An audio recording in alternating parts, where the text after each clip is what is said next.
ओम नमो भगवते वासुदेवाय। ओम नारायणाय।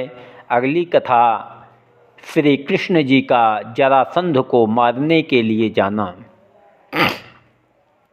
सुखदेव जी बोले, हे परीक्षित, जब इसी तरह कई महीने श्याम सुंदर को आनंद पूर्वक वहाँ बीत गए और यज्ञ की कुछ चर्चा नहीं आई, तब एक दिन राजा युधिष्ठिर अपनी सभा में, जहाँ पर बहुत से क्षत्रिय, ऋषीश्वर व ब्राह्मण बैठे थे, उठकर श्याम सुंदर के सन्मुख खड़े हो गए और विनय पूर्वक हाथ जोड़कर उनसे कहा, हे त्रिभुवनपते, ब्रह्मा व महादेव आदि सब देवताओं के मालिक, तुम्हारे चरणों का दर्शन बड़े बड़े योगियों व ऋषीश्वरों को जल्दी ध्यान में नहीं मिलता, सो आपने मुझे अपना दास जानकर घर बैठे दर्शन दिया।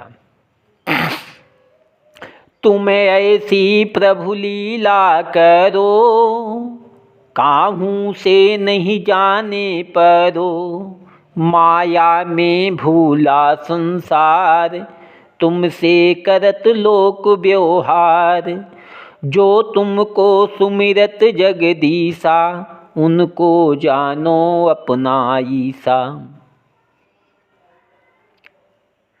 हे दीनानाथ,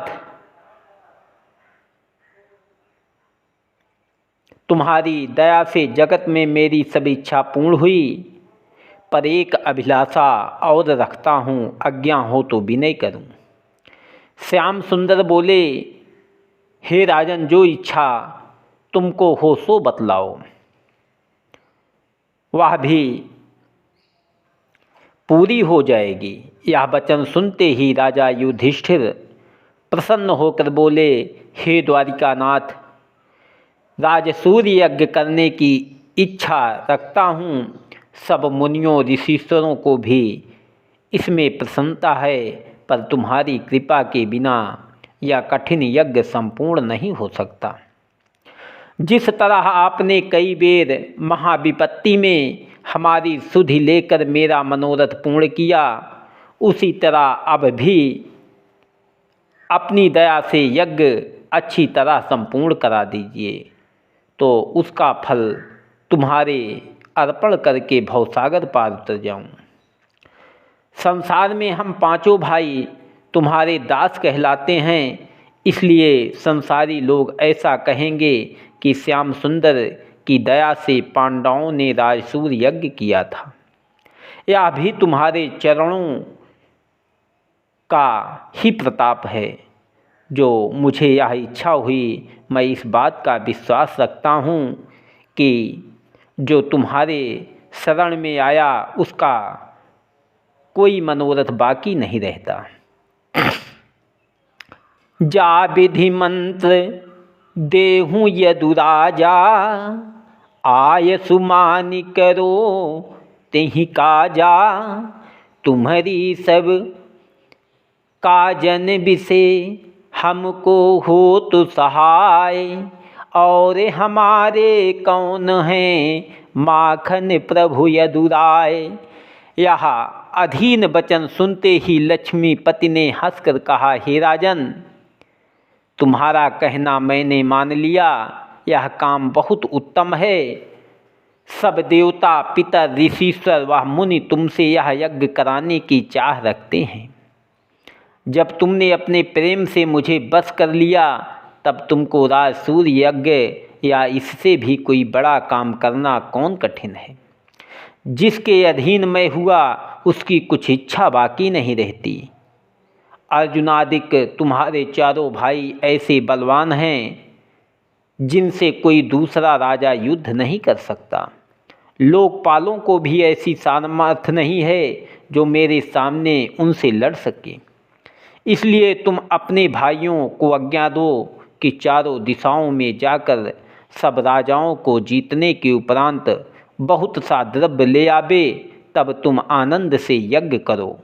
यह वचन सुनते ही राजा युधिष्ठिर ने बहुत सी सेना साथ लेकर अर्जुन को उत्तर, भीमसेन को पूर्व, सहदेव को दक्षिण, नकुल को पश्चिम दिशा में जाने की आज्ञा दी। वह लोग उनकी आज्ञानुसार चारों दिशा में गए। जब चारों भाई कुछ दिन में वैकुंठनाथ के प्रताप से सातों दीप, नौखंड व 10 दिशाओं के राजाओं को जीतकर बहुत सा द्रव्य ले आए, तब राजा युधिष्ठिर ने हाथ जोड़कर वसुदेव नंदन से विनय किया, हे महाप्रभु, यह कार्य तो तुम्हारी कृपा से पूर्ण हुआ, अब क्या आज्ञा होती है। यह वचन सुनते ही उद्धव भक्त ने राजा युधिष्ठिर से कहा, महाराज, जब देश के राजाओं को तुम्हारे भाई जीत आए, पर जब तक मगधपति राजा जरासंध आपके अधीन न होगा, तब तक तुम्हारा यज्ञ संपूर्ण नहीं हो सकता। और वह ऐसा बलवान व धर्मात्मा है जिसे कोई संसार में जीत नहीं सकता। जो तुम युद्ध करो रण माही, अतासो जीती सकोगे नाही। एक बात अपने मन लायो, सो अब तुमसे कहीं समझायो। विप्र भेष धरि कै हरि जाई, विप्र भेष धरि कै हरि जाई। अर्जुन भीम संगति पाई, जरासंध दाता अति भारी। अता को यस तिहु लोक मझारी। वासे जो मांगो कछु बिच्छा, देत वही जो मन की इच्छा। यद्यपि सीसहु मांगऊ कोई, अदेत बार लावई नहीं सोई। विप्र रूप जब वापई जई हैं, अयोध्य दान ताही छड़ पई हैं। राजन इस संसार में सुस्थिर हैं कछु नाही। तद्यपि दाता पुरुष को, नाम रहे जग माही। जब यह वचन सुनकर राजा युधिष्ठिर उदास हो गए, तब त्रिभुवनपति उन्हें धैर्य देकर बोले, हे राजन, तुम किसी बात की चिंता मत करो। उद्धव के कहने प्रमाण भीमसेन व अर्जुन अपने दोनों भाइयों को हमारे साथ कर दो। किसी तरह बल व छल से हम लोग राजा जरासंध को मारा देंगे। जब यह बात सुनकर युधिष्ठिर ने भीमसेन व अर्जुन को मुरली मनोहर के साथ जाने की आज्ञा दी, तब लक्ष्मीपति उन दोनों को साथ लेकर ब्राह्मण भेष में मगध देश को गए। वह तीनों ब्राह्मण रूप अति सुंदर ऐसे तेजवान मालूम देते थे, जैसे सतोगुण, रजोगुण व तमोगुण अपना तन धारण किए हों। जब कई दिन में वह लोग मध्याह्न समय ब्राह्मण रूप से, जो अतिथि के भोजन कराने का समय है, राजा जरासंध के द्वार पर जाकर खड़े हुए, तब एक द्वारपालक ने उनको देखते ही राजा के पास जाकर कहा, महाराज, 3 ब्राह्मण अति तेजवान आपसे भेंट करने के लिए आकर द्वार पर खड़े हैं, आज्ञा हो तो भीतर आवे।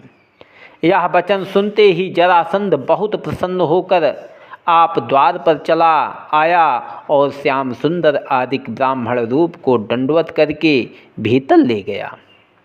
सम्मान पूर्वक अपने सिंहासन पर बैठाकर उसने कहा, महाराज, जिस तरह आप लोग ने दया करके यहाँ आकर मुझे कृतार्थ किया, उसी तरह चलकर भोजन कीजिए, तो तुम्हारा चरण धोकर अपना परलोक बनाऊं। विप्रन की सेवा जो करी हैं, भवसागर से जल्दी तरी हैं। जरासंध की यह बात सुनकर श्याम सुंदर बोले, हे राजन, हम लोग बहुत दूर से आपका यश सुनकर यहाँ आए हैं। जो हमको इच्छा है सो दीजिए। सूरवीर को अपना सिर और दानियों को अपना प्राण तक दे डालने में कुछ लोभ नहीं रहता। देखो, एक कबूतर वृथा के लिए इस तरह अपना प्राण देकर तर गया था। एक वृद्धा माघ महीने में पक्षी बझाने वन में गया, पानी बरसने व आंधी चलने से कोई पक्षी उसको नहीं मिला। जब सर्दी व भूख अति व्याकुल होकर अपने घर आने लगा, तब उसने एक कबूतरी को जो सर्दी से अचेत होकर पृथ्वी पर पड़ी थी उठा लिया और रात हो जाने से अपने घर ना पहुंच सककर एक बरगद के नीचे बैठे रहा। जब आधी रात को उस कबूतरी का पति जो उसी वृक्ष पर रहता था अपनी स्त्री को याद करके पुकारने लगा, तब उस कबूतरी ने चैतन्य होकर कहा, हे स्वामी, अब तुमको मेरे लिए सोच करना उचित नहीं है। अतिथि का दुख जो सर्दी व भूख से व्याकुल है, धर्म की राह छोड़ना चाहिए। जब यह सुनकर कबूतर को ज्ञान उत्पन्न हुआ, तब वह कहीं से अग्नि अपनी चोंच से ले आया और लकड़ी अपने चोंच से गिराकर वहाँ आग लगा दी। तो उस वृद्धा की सर्दी छूट गई। फिर वह कबूतर अपनी इच्छा से आग में गिर पड़ा और बहेलिया ने उनको खा लिया। तब वह कबूतरी बहेलियों से बोली कि अब मुझे भी भूंज कर खा ले, बिना पुरुष की स्त्री का जीना अच्छा नहीं होता। जब बहेलिया ने कबूतरी को भी खाकर अपनी भूख मिटाई, तब परमेश्वर ने उन दोनों पक्षियों का ऐसा धर्म देखकर उनको बैकुंठ में बुलाने के लिए विमान भेज दिया। वह दोनों पक्षी पार्षदों से विनय करके उस बहेलिया को भी अपने विमान पर बैठाकर परम पद को ले गए। इसके सिवा तुमने सुना होगा कि राजा हरिश्चंद्र ऐसा धर्मात्मा हुआ जिसने सब राज्य व धन अपना नारायण जी के नाम पर ब्राह्मणों को दे डाला। सो आज तक उसकी कीर्ति संसार में छा रही है। विस्तार पूर्वक उसकी कथा कहते हैं, सुनो। एक समय राजा हरिश्चंद्र के नगर में अकाल पड़ने से प्रजा लोग भूखों मरने लगे। तब उसने भूषण व वस्त्र आदि अपनी वस्तु बेचकर प्रजा का पालन किया। उन्हीं दिनों राजा हरिश्चंद्र संध्या समय अपनी स्त्री समेत भूखे बैठे थे। उसी समय विश्वामित्र ऋषीश्वर ने राजा के धर्म की परीक्षा लेने के लिए वहाँ का आकर कहा कि हे राजन, मुझे इच्छापूर्वक द्रव्य देकर कन्यादान का फल लो। यह बात सुनते ही हरिश्चंद्र ने घर में ढूंढा तो जो कुछ भूषण व वस्त्रादिक उनकी स्त्री व पुत्र का बचा था वह लाकर ऋषीश्वर को दे दिया। देखकर विश्वामित्र बोले, महाराज, इतने में मेरा काम नहीं होगा। सुनते ही राजा ने अपने दासी व दास को जो कुछ बचे थे उन्हें भी बेचकर ऋषीश्वर के पास ले आए। केवल एक एक धोती अपनी स्त्री व पुत्र के पास रख लिया। तब फिर विश्वामित्र बोले कि इतने द्रव्य से मेरा अर्थ नहीं होगा। मुझे कोई दूसरा तेरे समान धर्मात्मा संसार में दिखलाई नहीं देता जिसके पास जाकर मांगूं।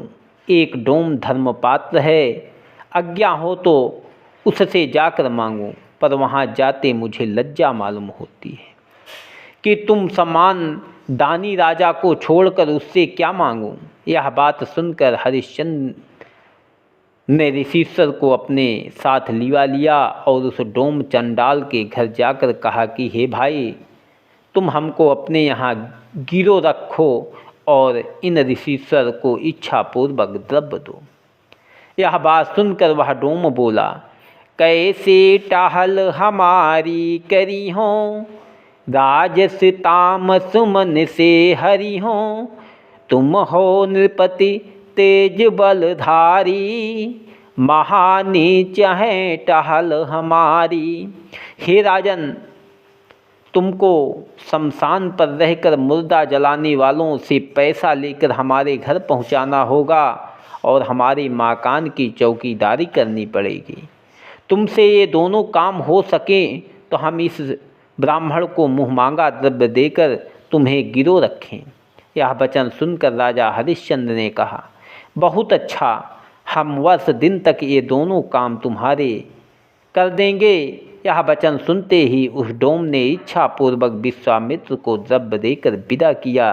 तब राजा हरिश्चंद्र वहाँ रहकर उनके दोनों काम करने लगे और उनकी रानी पुत्र समेत उसी नगर में किसी गृहस्थ के यहाँ रहकर सेवकाई से अपना दिन बिताने लगी। परमेश्वर की इच्छा से कुछ दिन बीते। राजा हरिश्चंद्र का बेटा मर गया और रानी ने उसकी लोथ गंगा के किनारे ले जाकर जलाने की इच्छा की। तब हरिश्चंद्र ने आकर अपनी स्त्री से कहा कि तुम इस मुर्दे का पैसा दे दो तो लोथ जलाओ। यह वचन सुनते ही रानी रोकर बोली, महाराज, यह तुम्हारे पुत्र की लोथ जलाने को लाई हूँ। मेरे पास सिवा एक धोती के और कुछ नहीं है। यह बात सुनकर राजा हरिश्चंद्र बोले, हे प्रिय, मैं पैसा ना लूँ तो मेरा धर्म जाता रहे, इसलिए अपने पुत्र को भी बिना पैसा लिए नहीं जलाने दूंगा। यह धर्मरूपी बात सुनते ही जैसे रानी ने अपना अंचल फाड़कर पैसे के बदले देना चाहा, वैसे ही नारायण जी करुणानिधान ने ऐसा धर्म व सत्य राजा हरिश्चंद्र का देखकर एक जड़ाऊ विमान उनके लिए शमशान पर भेज दिया और पीछे से आप भी वहाँ गए। राजा को दर्शन देकर उनके बेटे रोहितास को अपनी महिमा से जिला दिया। राजा हरिश्चंद्र को उसकी रानी समेत विमान पर बैठाकर कहा कि बैकुंठ में चलो। तब हरिश्चंद्र ने त्रिभुवनपति से हाथ जोड़कर कहा, हे महाप्रभु, पतित पावन, जिस तरह आपने मुझे अपना दास जानकर दर्शन दिया, उसी तरह मेरे स्वामी डोम को भी बैकुंठ में ले चलिए तो मेरा मनोरथ पूर्ण हो। यह वचन अपने भक्त का सुनते ही लक्ष्मीपति उस चंडाल डोम को भी परिवार समेत उसी विमान पर बैठाकर बैकुंठ में ले चले। राजा हरिश्चंद्र को अमर पदवी दी। राजा रत्नदेव ऐसा धर्मात्मा हुआ जिसने 48वें दिन कुछ अनाज भोजन करने के लिए पाया था, वह भी ब्राह्मण को खिलाकर आप भूखा रह गया। उसी धर्म से मुक्ति पदवी पर पहुंचा।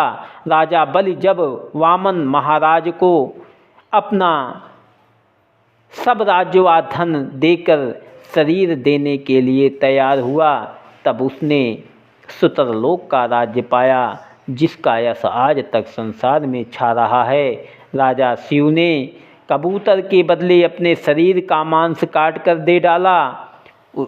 उद्दालक ऋषीश्वर ने जो 6वें महीने भोजन करते थे, आप ना खाकर वह भोजन अतिथि को खिला दिया और आप भूखे रह गए। उस अन्नदान के प्रताप से विमान पर बैठकर बैकुंठ धाम को पहुँचे। दधीचि ऋषीश्वर ने अपना हाड़ इंद्रादिक देवताओं को दे डाला था। ऐसे दाता भय अपार, जिनका यश गावत संसार। हे राजन, इन लोगों के सिवा और बहुत ऐसे दानी हुए जिन्होंने अपना धन व प्राण देने में कुछ लोभ नहीं किया। उनका हाल कहाँ तक तुमसे वर्णन करूं। जिस तरह पिछले युगों में वो लोग धर्मात्मा होते आए हैं, उसी तरह तुम भी इसी युग में दानी उत्पन्न हुए हमारी इच्छा पूर्ण करोगे तो तुम्हारा यह संसार में स्थिर रहेगा। यह वचन सुनकर उनके चंद्रमुख देखकर जरासंध ने समझा कि ये लोग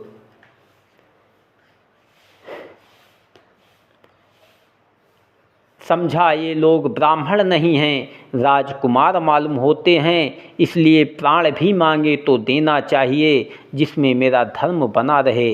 राजा बलि ने शुक्र पुरोहित के वर्जने पर भी वामन जी को तीनों लोकों का राज्य दे डाला था, सो आज तक उसका यश छा रहा है। अपना शरीर पालन करने में बड़ाई नहीं मिलती, परोपकार करने से ही यश प्राप्त होता है। ऐसा विचार कर जरासंध श्याम सुंदर से बोला, हे धीरजराज, पहले तुम लोग अपना नाम निष्कपट बतलाकर जिस वस्तु की इच्छा रखते हो सो मांगो।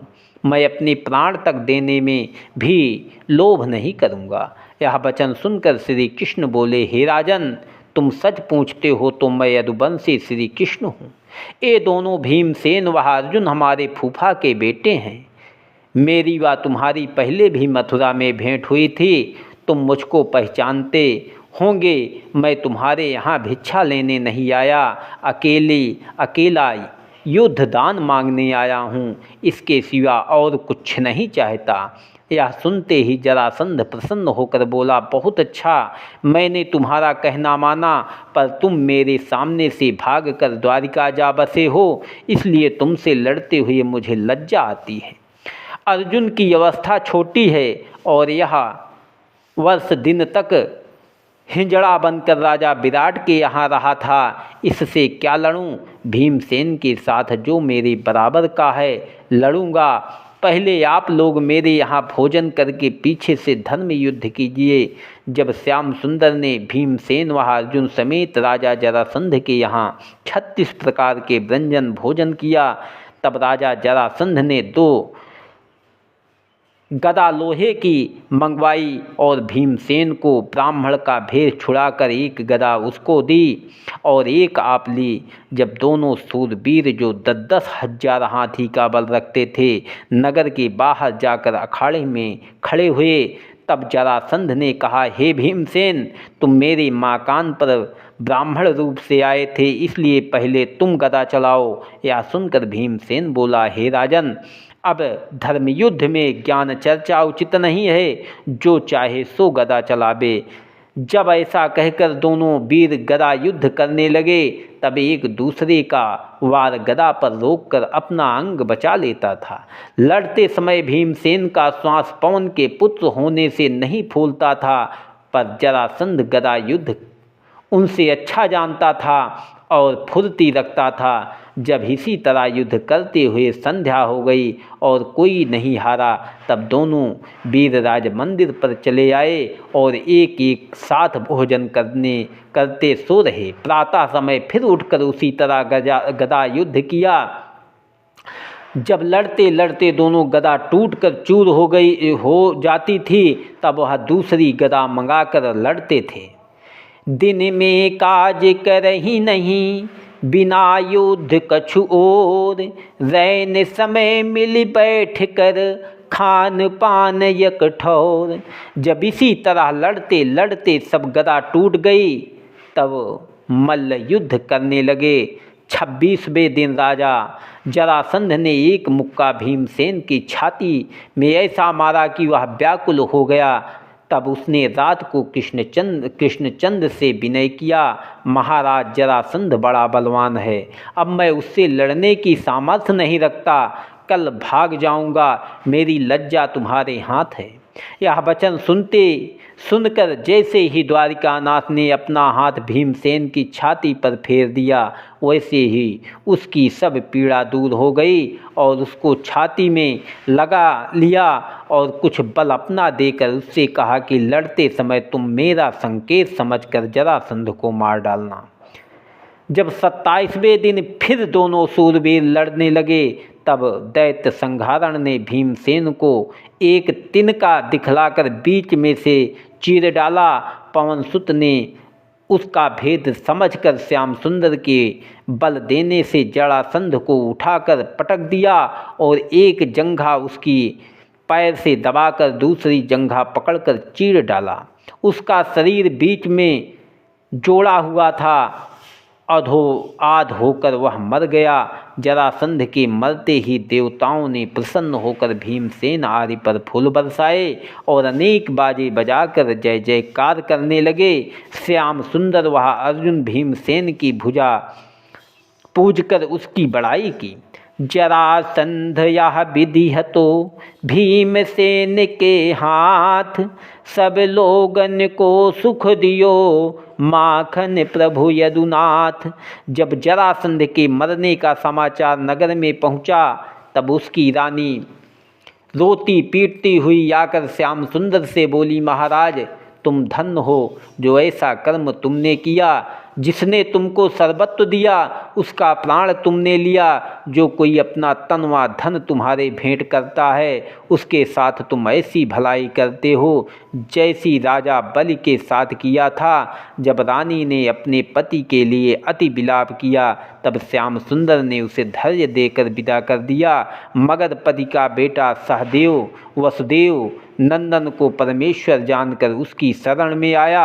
तब द्वारिकानाथ ने जरासंध की क्रियाकर्म होने के उपरांत सहदेव को राजगद्दी पर बैठाकर अपने हाथ से तिलक लगाया और धैर्य देकर बोला, हे बेटा, तुम धर्म पूर्वक राज्य करके गौ ब्राह्मण व प्रजा का पालन करो। जो नरेश हैं बंदी में ते सब देव छुड़ाए, आन दसो निज देश में राज करो चितलाए।